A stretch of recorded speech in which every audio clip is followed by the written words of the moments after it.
Today we're taking a look at 8 of my favorite jewel case design in my collection so far.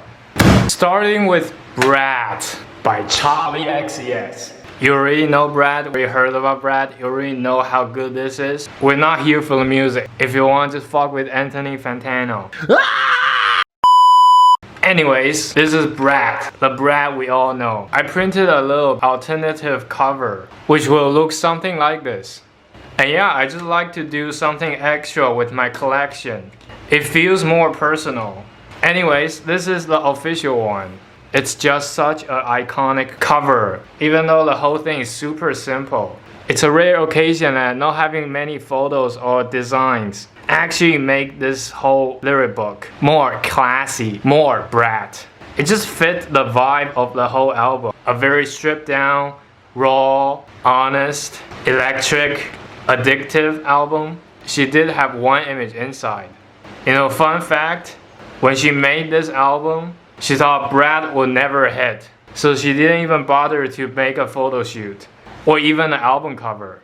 Which, if you know, Charli always uses very highly processed image for album covers. And this change of artistic style really make Brat stand out from all of the covers. The less is better here. And the music holds strong too.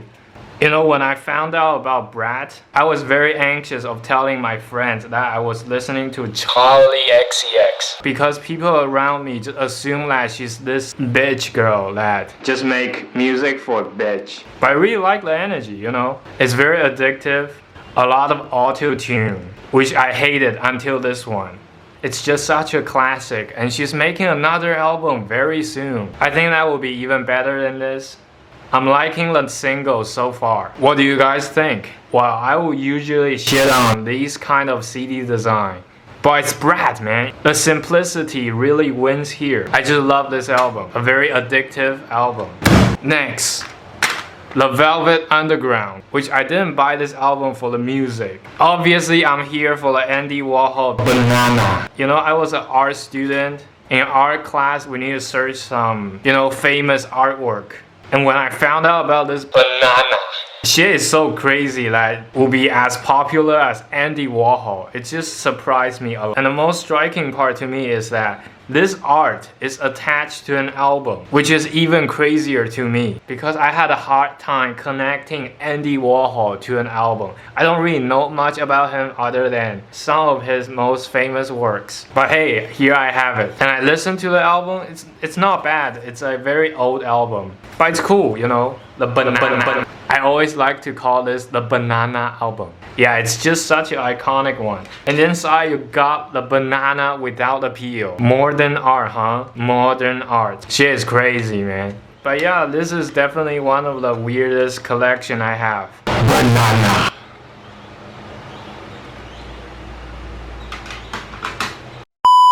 Alright, next we have Lux, which is a super popular album last year. And wait, I think there's some scratch on the jewel case. But thank God it's the jewel case. I always want to test it. Is jewel case actually indestructible? And today we're finally doing it. Alright, this part is going to be epic. If you don't want to see, just skip ahead. Alright, let's see. I'll give it a gentle tap. Okay, nothing really happened. Let's try the other side. Oh! Oh fuck! Oh my god, it actually cracked. Let me give it another crack. Oh shit! Look at that, it actually cracked. But the disc itself is completely intact. Not a single scratch. I guess no one will hit a jewel case with the hammers. I think I can confirm that jewel cases are actually indestructible. Let me give it one last tap. But thankfully, I have another jewel case I can just replace. And everything will look just brand new. Let's see.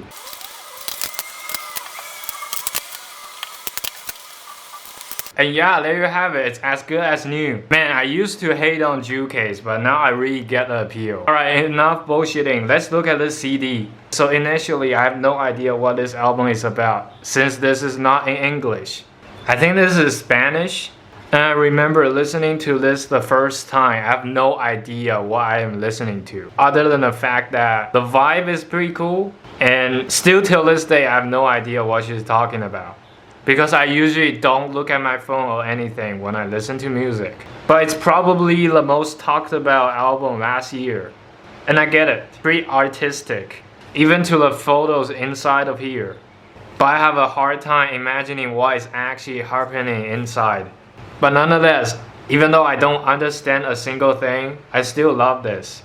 And the fact that she got Björk as a feature is just crazy to me. Very cool album and very simple design. I kind of used to having a minimum design, so it's not too distracting. Maybe Lux will get album of the year this time. Last year, my bet, Let God Sort Them Out, got robbed. I think this time, Lux will pretty much win. But she needs to compete with Olivia Rodrigo though. I don't know about that. I don't know how that works. But anyway, just some random thoughts. Moving on, we have To Pimp a Butterfly by Kendrick Lamar. Arguably the best hip-hop album ever.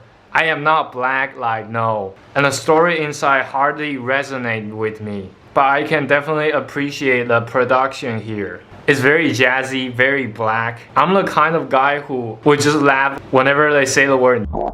But hey, what you're looking at is probably the most influential album of the last centuries. It's a very well thought out, very Kendrick looking lyric book. You have the writing sort of like Good Kid, Mad City. Just scribble all around, and a lot of images relevant to the album. I think this is a very heavy album. He's dead serious on this album the whole time. And yeah, I didn't get it the first time, but as time goes by, as more listening session goes in, I kind of get why Melon really liked this album now. But it's albums like this that people use as benchmarks in musical history. And it just happens to be fantastically enjoyable as well. I'm feeling a come in 10 on this record. Yeah. It's just an all-time classic. And I love this album cover too. It's one of those photos that took a lot of efforts to make, which I always appreciate. We got 3 white CDs in a row, man.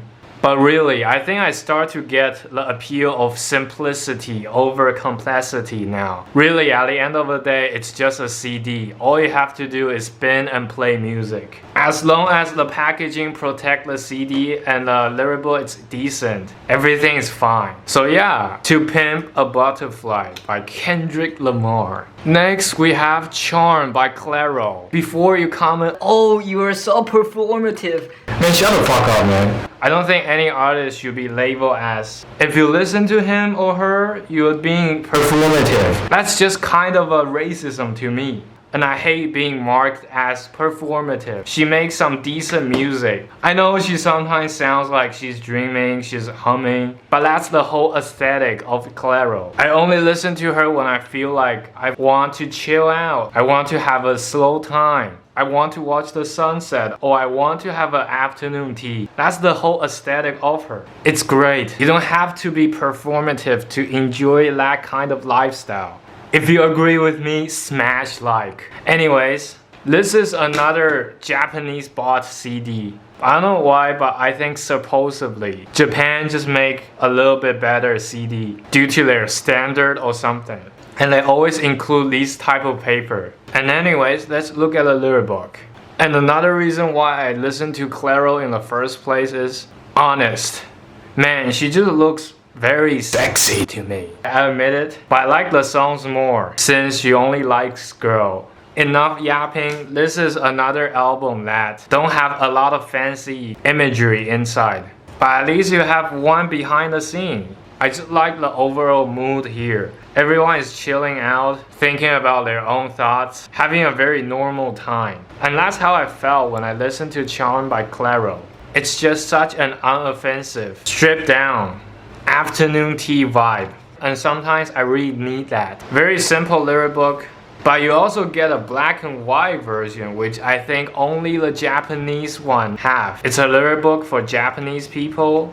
so all Japanese. Japanese CD just wins for me. Like being a Japanese and love to collect CDs is such a flex. Japanese company really treat their consumer well. Like other US produced or EU produced CD doesn't even have any of that. Man, I really need to go to Japan once and go to their CD shop to see what it's really like out there. That would be very hype. But hey, I love Clairo. Moving on, we have J. Cole. It's an album that contains some of the best songs in hip-hop, like Wet Dreams. That's the best story I've ever heard. I never had sex before, but somehow I just found this song very relatable. I'm weird, bro. Anyways, the lyric book, it's very thick. It's not those very simple white background lyric book anymore. It's a lyric book with thoughts. Like I was saying, Wet Dreams, it's such a good song. Or should I say, story. And when I say I want to see images of artists' creative process, this is exactly what I mean. You know, images of the artists during that era. It can be as simple as an image of the food they were eating. Just putting it here makes everything very cinematic. And really, just dump out whatever was on their photo gallery was already super cool for me. They just perfectly captures the vibe of the whole album without any more effort. Like taking a photo of 2 empty seats was the easiest thing you can do, but it really elevates the experience of reading through and listening to the album. Yeah. I get the stripped-back approach like the previous one, but still I would prefer a more photo-packed one. It's just more information and a big get. But hey, very thoughtful lyric book. And a very intentional CD too. It's all simple everyday object. And that's what makes this whole album very personal and relatable. Moving on, we have Sabrina Carpenter. This is probably the most iconic pop girl CD I've ever owned. It's just packed to the brim. And I also printed myself a deluxe cover. And this lyric book, man, I think I just shut the fuck up and let you guys enjoy this.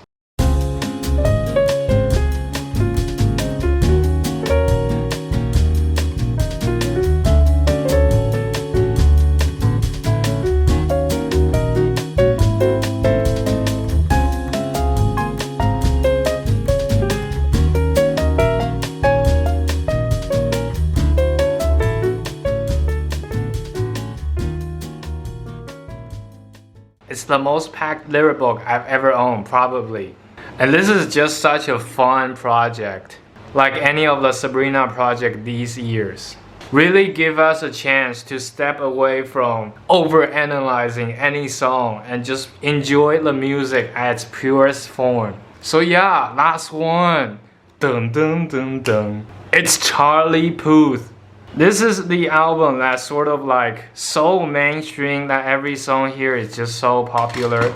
Especially here is so popular that it's impossible to escape this album. I just got introduced to this album so early because See You Again got very like super popular in China because of the Kobe Bryant meme. It's just a horrible meme. You got Charli Puth stare right into you on the first page. Scary stuff, man. And yeah, not too disappointing, you know. You got all the Charli Puth, a very clean looking CD. And you know, since this is deluxe, it features bonus tracks, which just make me have no reason not to buy this. And yeah, that's my top 8 jewel case design in my collection so far. I try to do albums that I have never covered before and an album and artist at a time. And that's the video. Thank you for watching. Subscribe.